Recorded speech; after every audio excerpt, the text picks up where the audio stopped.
करें शुरू। ओके, तो कहाँ तक पहुँच गया हमारा काम?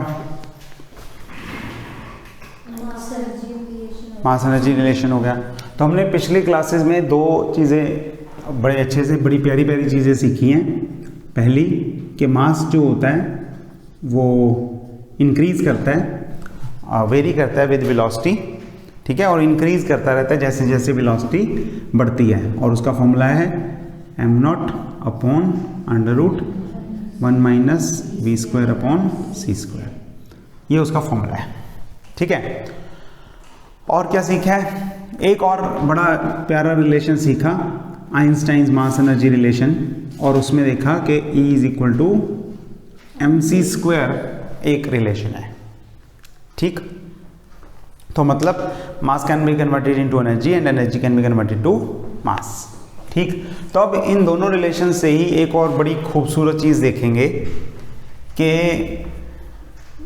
जो इन इलास्टिक कोलिजन होता है, जिसमें क्या हो रहा है, दो बॉडीज एक दूसरे से टकरा रही हैं और वो टकराने के बाद रेस्ट पे आ गई।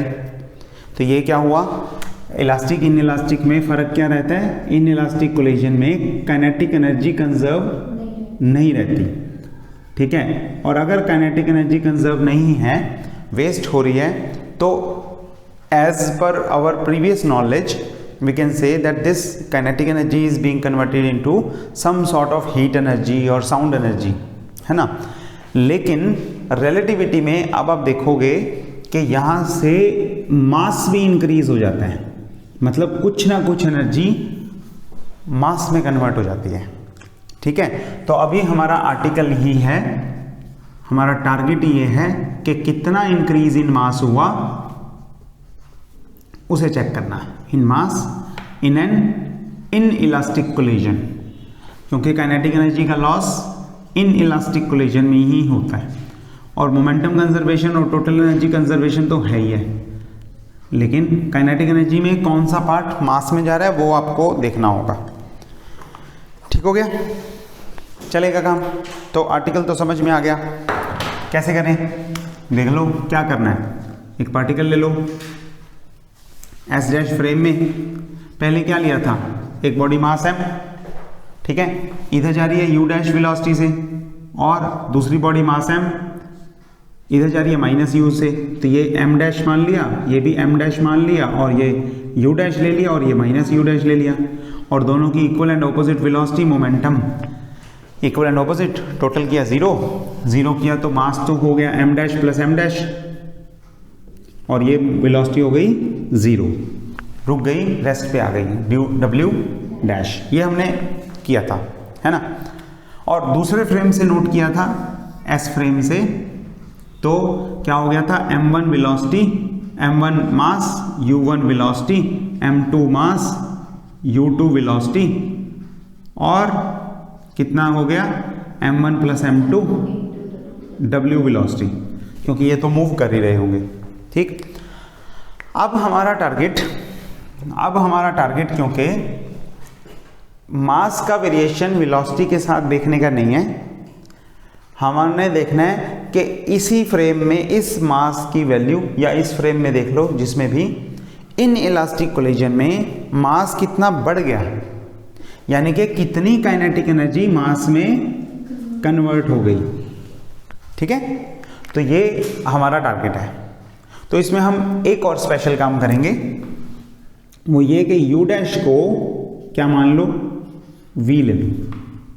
v वैसे कौन सी वेलोसिटी होती है, v होती है जिससे फ्रेम मूव कर रहा होता है, लेकिन अब हम क्या करेंगे, एक स्पेशल केस है, क्या फ़ायदा होगा, कैलकुलेशन आसान हो जाएगी, और कुछ नहीं, ठीक है। तो इससे कैलकुलेशन आसान हो जाएगी, तो ये इसका बेनिफिट है। तो हम ये कैलकुलेशन इजी करके और फिर लगा के देखते हैं कि क्या होगा, चलेगा काम, ओके।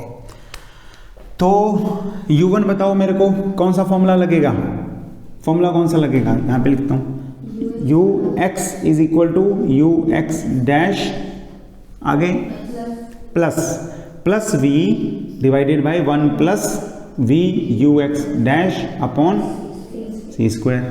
तो अब ux कितना है, u1, किसके इक्वल होगा?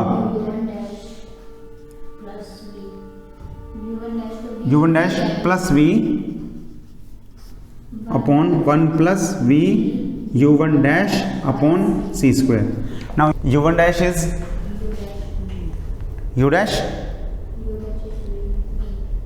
ठीक है. u1 dash is velocity of mass 1 in s dash frame which is u dash, और इस पर्टिकुलर एग्जांपल में हम इसे और स्पेसिफिक ले रहे हैं, दैट इज v. ठीक है, तो ये हो गया v. तो u1 कितना हो गया? v plus v divided by हो गया, u1 तो आ गया. ठीक है, u2 निकाल दो, निकालो 0, क्योंकि it will be minus of that, minus v है, minus v of plus v, 0 हो गया, खत्म बात. तो second body is at rest according to this frame. Second body is at rest. अच्छा, w कितना होगा इस बार? w कितना होगा? w dash 0. तो फिर उस फॉर्मूले में तो 0 ही लगेगा. हाँ, तो 0 plus v, 0 plus v divided by 1 plus 0 that is v. इसमें कोई चेंज नहीं है. ठीक है, 3 वेलोसिटीज हो गई. और इसका मास m1 और m2 वो भी निकालने हैं, वो यहाँ निकाल लेते हैं हम. m1 कितना होगा बताओ? m1 होगा, अगर उस बॉडी का रेस्ट मास m0 है, अगर रेस्ट मास m0 है तो m0 अंडर रूट 1 माइनस जिस वेलोसिटी से वो मूव कर रही है, that is m0 upon under root 1 minus कितनी है? 2v divided by 1 plus v square upon c square का whole square upon c square. कुछ ऐसा सा भयानक सा एक्सप्रेशन आ गया. ठीक है, ओके, यही होगा ना. और m2 कितना होगा? m2 होगा m0 बाय, क्योंकि रेस्ट पे तो दोनों का मास बराबर है, u2 स्क्वायर बाय, और u2 कितनी है? 0, तो ये हो गया m0. ठीक, दोनों का टकराने के बाद मास कितना बन गया? m1 plus m2. Let us suppose कि ये m मान लेते हैं. ठीक है, m, इसे हम m ले लेते हैं, टोटल को इसे m डैश ले लेते हैं. अब टोटल को क्यों अलग अलग क्यों ले रहे हैं? सीधा प्लस नहीं करना. क्यों? क्योंकि हमारा आर्टिकल ये हमें पता यही है, चेक यही करना है कि काइनेटिक एनर्जी जो लॉस हुई है वो मास में कन्वर्ट हो रही है या नहीं. अगर वो कन्वर्ट नहीं हो रही तो टोटल मास कितना आएगा? m0 plus m0 2m0. लेकिन अगर वो कन्वर्ट हो रही है तो टोटल मास 2m0 से कुछ ज़्यादा आएगा. यही होगा ना. तो हमने उस मास को m डैश वगैरह में रख लिया. ओके, तो ये हो जाएगा m डैश मास, और किस वेलोसिटी से मूव कर रहा है वो u1 वेलोसिटी से मूव कर रहा था. w कितना है? v है. तो ये हो जाएगा under root 1 minus v square by c square, है ना. यही हुआ ना? नहीं समझ में आया? देख लो, ये मास किस वेलोसिटी से मूव कर रहा है? u1 से. ये किससे मूव कर रहा है? u2 से. ये टोटल मास कैपिटल M किससे मूव कर रहा है? w से. ठीक है, तो इसका रेस्ट मास कितना था? m0. इसका रेस्ट मास कितना था? m0. और इसका रेस्ट मास कितना था?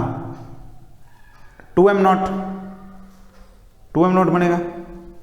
तो m0 प्लस m0, अगर रेस्ट मास देखेंगे तो इट विल बी 2m0. लेकिन m डैश जो है वो हमने m डैश की फॉर्म में लिख लिया, तो किसके विद रिस्पेक्ट टू मूव कर रहा है? रेस्ट मास तो सेम ही रहेगा ना. मास वेलोसिटी से चेंज होता है लेकिन रेस्ट मास तो सेम ही रहेगा. तो वो इधर ले लो या इधर ले लो, तो वो तो वही है. तो इधर से हमने उसे इसकी फॉर्म में लिख लिया. ठीक है, और अब आप अगर कंजर्वेशन ऑफ लीनियर मोमेंटम लगा दो तो क्या बनेगा? m1 u1 plus m2 u2 is equal to m W, ठीक है। और वैल्यूज पुट कर दो, वैल्यूज पुट करो, this into U1 is this, यानी कि ये, और फिर प्लस m0 इंटू U2 और is equal to m into W। तो कितना हो जाएगा, करके देखें put, m0 upon root of this factor 1 minus 2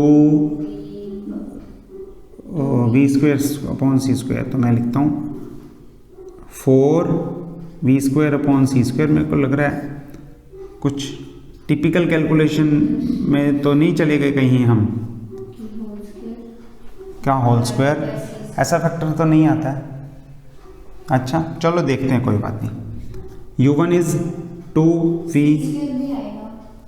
हाँ वो मैंने लिख दिया ना राजे, ये देखो v square by C square कर दिया ना, 2 को 4 कर दिया, v square by C square लिख दिया, और नीचे 1 plus V square by C square कर दिया, और 2v upon 1 plus V square by C square,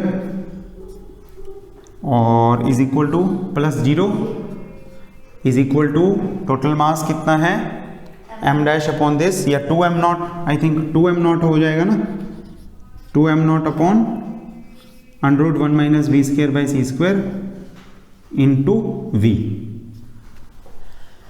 ये बना।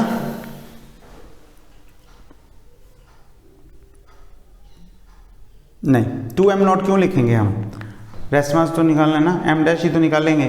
डस्टर कहाँ गया, ओके, इसे m डैश रखो, इसे m डैश ही रखो, क्योंकि कोलिजन के बाद वो किधर है वही तो चेक करना है। तो m डैश, यस 2m0 नहीं लिखना, m डैश लिखा है ना, m डैश ही, यही चेक करना है 2m0 से ज़्यादा या 2m0 से कम है, कितना है यही तो चेक करना है।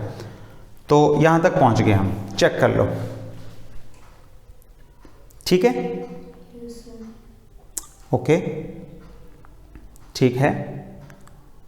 तो आगे क्या करें, आगे देखो क्या करेंगे।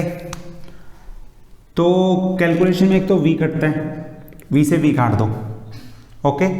अब कैलकुलेशन देखना ध्यान से, इधर से इसे इधर लेके जाएंगे, ठीक है, और ये स्क्वायर से अंडर रूट कैंसिल होगा, तो एक टर्म आ जाएगी वहां से हमारे पास। देखो क्या आएगी, लिख रहा हूं इसे, मैं पूरा कर रहा हूं। ये हो गया 2 इंटू m0, देखो बड़े अच्छे से बनेगा, बड़े अच्छे से कटेगा। ये इधर गया तो मैंने लिखा under root 1 plus V square upon C square का whole square minus 4 V square by C square, और डिवाइडेड बाय इस टर्म का होल स्क्वायर का अंडर रूट। तो मैं लिख लेता हूं अंडर रूट काट के 1 plus V square by C square. बोलो यहां तक समझ में आ गया। साथ में क्या है, 2 upon 1 plus V square by C square. 2 लिख लिया, ये लो, नहीं लिखते फिर ये लो, ठीक है। ये 1 plus V square by C square cut जाएगा, इक्वल टू वाली टर्म भी लिख देता हूं मैं, m dash divided by under root 1 minus V square by C square, ठीक है। अब एक और इंटरेस्टिंग रिजल्ट है, ध्यान से देखना। This is A square plus B square plus 2ab, ठीक है। तो ये क्या बनेगा, 1 प्लस इसका square plus 2v square by C square, और ये हो रहा है minus 4v square by C square, तो ये हो जाएगा -2, और वो हो जाएगा A square plus B square minus 2ab। तो ये बन जाएगा 1 minus V square by C square का होल स्क्वायर। तो ये एक्सप्रेशन और एक बार मैं ऊपर कर देता हूँ, इस पे क्या हो गया, एक बार और ये एक्सप्रेशन मैं ऊपर लिख देता हूँ, और फिर हम देखते हैं कि फाइनल एक्सप्रेशन हमारे पास कितना और कैसा आ गया, ठीक है। वैसे सिंपल एक्सप्रेशन ही था, है ना। तो ये आएगा 2m0, पहले मैं अंदर वाला सॉल्व कर दूं। अंदर वाला होगा A square plus B square plus 2ab minus 4b square upon C square. तो ये इसमें से माइनस करोगे तो ये बन जाएगा -2 बन जाएगा, ये -2, और वो बन जाएगा a माइनस बी का होल स्क्वायर, और वो अंडर रूट भी है तो ये अंडर रूट से स्क्वायर और गया। तो ये वाली सारी टर्म जो है that is 1 minus V square by C square. तो हम इस एक्सप्रेशन में लिखेंगे, यहाँ पे हम लिखेंगे पूरे एक्सप्रेशन की जगह पे, अगर हम इसको पूरे को इरेज करके, ये भी गया ये भी गया, अभी एक और स्टेप ऐसा ही है, लिख देंगे कितना 1 minus V square by C square, ठीक है। और उधर भी तो है 1 minus V square C square under root में, इधर लेके आएंगे और ऊपर पावर हाफ नीचे पावर 1, तो ये कटेगा और यहाँ पे पावर हाफ हो जाएगी। बोलो, तो हमारे पास m डैश क्या आया 2m0 डिवाइडेड बाय दिस, देख लो 2m0 divided by under root 1 minus V square by C square. 2m0 से बड़ा या छोटा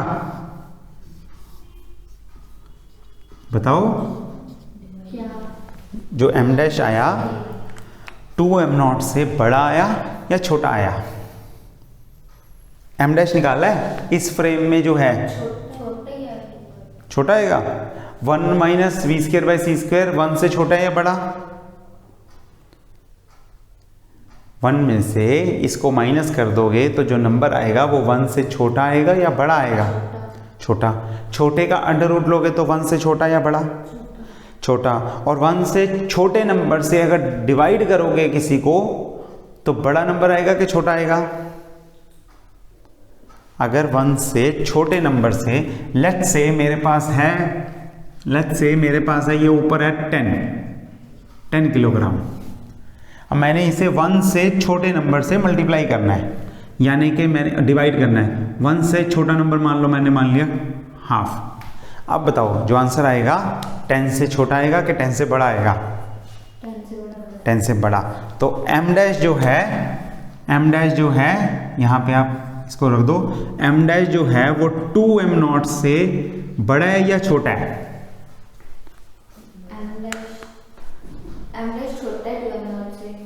फिर से देख लो, 2m0 को इससे डिवाइड करोगे तो m डैश आएगा। क्वेश्चन ये है कि जो आया है वो 2m0 से बड़ा है कि छोटा है? अगर 2m0 की वैल्यू 10 है और इसकी वैल्यू हाफ है तो जो सामने वैल्यू आएगी m डैश की वो 10 से बड़ी आएगी कि छोटी आएगी? बड़ी आएगी। यही पूछ रहा हूँ, तो ये बड़ी वैल्यू आएगी। अगर किसी 1 से छोटे नंबर से डिवाइड करोगे तो नंबर बड़ा आएगा। अगर 1 से छोटे नंबर से मल्टीप्लाई करोगे तो नंबर छोटा आएगा, ठीक है। तो यहाँ पे m डैश यानी कि क्या आ गया? 2m0 आ गया। 2m0 का मतलब ये है कि मास जो है वो बढ़ गया। तो एक बार प्रॉब्लम को फिर से देखो, यहाँ पे कोई m0 मास की बॉडी थी, v वेलोसिटी से आगे जा रही थी। कितनी वेलोसिटी से? v वेलोसिटी से। उसी मास m0 की बॉडी एक v वेलोसिटी से पीछे आ रही थी। ये दोनों बॉडीज जिनका मास बराबर है, रेस्ट मास कितना है? m0 है। ये दोनों एक दूसरे को अप्रोच कर रही थी और करके इन्होंने कोलिजन किया। कोलिजन करके ये रेस्ट पे आ गई। तो अगर इसका मास था m0, इसका मास था m0, टोटल मास होना चाहिए था 2m0, लेकिन इनके कोलिजन के बाद ये रुक गए मतलब जो इसकी काइनेटिक एनर्जी दी m0 v स्क्वायर और इसकी हाफ m0 v स्क्वायर और इसकी काइनेटिक एनर्जी दी हाफ m0 v स्क्वायर, दोनों की काइनेटिक एनर्जी अब कितनी है? 0। तो अब total kinetic energy half m0 M naught V square kinetic energy waste हो गई है। कहाँ गई? थोड़ी सी साउंड निकली, थोड़ा सा ये गर्म हो गए तो हीट भी निकली, पर हीट एनर्जी और साउंड एनर्जी में सारी काइनेटिक एनर्जी लग गई कि कुछ बच गई, वो हमने चेक करना है। तो हमने देखा कि टोटल मास कितना होना चाहिए था 2m0, लेकिन ये 2m0 से हमने मान लिया 2m0 नहीं है, m डैश है। अब उसे दूसरे फ्रेम से देखा, कंजर्वेशन ऑफ मोमेंटम लगाया, लॉरेंट्ज ट्रांसफॉर्मेशंस लगाए और चेक किया कि m डैश जो है वो कितना आ रहा है, 2m0 से बड़ा आ रहा है। बड़ा आ रहा है का मतलब ये है कि मास में कुछ इंक्रीज हो गया है। जितना इसमें इंक्रीज हुआ है उसका कुछ हिस्सा, मतलब काइनेटिक एनर्जी में और भी एनर्जीज हैं, हीट एनर्जी, साउंड एनर्जी, लेकिन काइनेटिक एनर्जी का लॉस अगर बाकी सारे लॉसेस छोड़ दें तो मास इंक्रीज के लिए रिस्पॉन्सिबल है। ठीक है, कितना डिफरेंस है दोनों में? माइनस करके देख लो, m dash minus 2m0 minus कर दो, तो इसमें से 2m0 घटा दो, 2m0 घटाओगे तो 2m0 divided by √1 minus V square by C square minus 2m0, या यूं कहूं कि 2m0 बाहर निकाल लो, 2m0 बाहर निकाल लो और क्या करो, पीछे क्या लिखो, -1 लिख दो।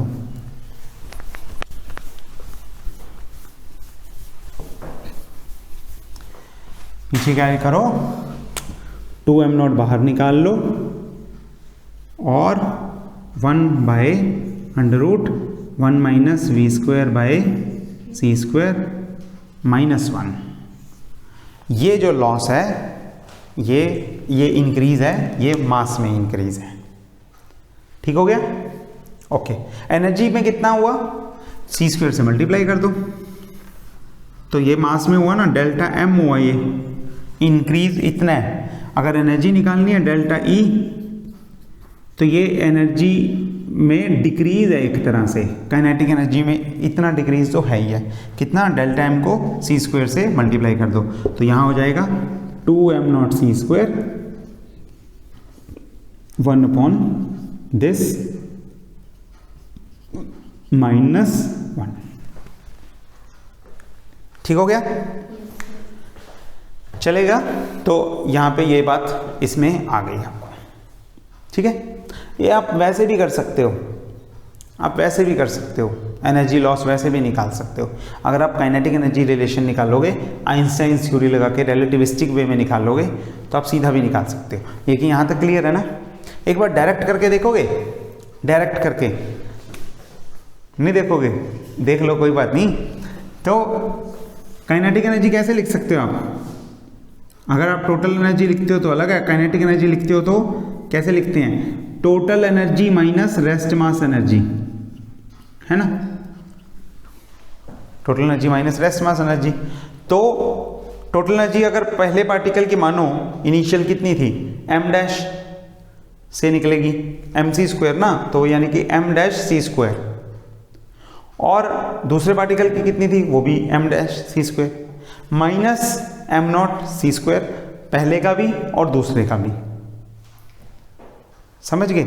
तो ये कितना हो रहा है, ये हो रहा है पहले पार्टिकल के लिए m dash C square minus m0 सी स्क्वायर, ये काइनेटिक एनर्जी है पहले की, और plus m dash C square minus m0 सी स्क्वायर, ये काइनेटिक एनर्जी है दूसरे की। ठीक, और m डैश कितना होगा?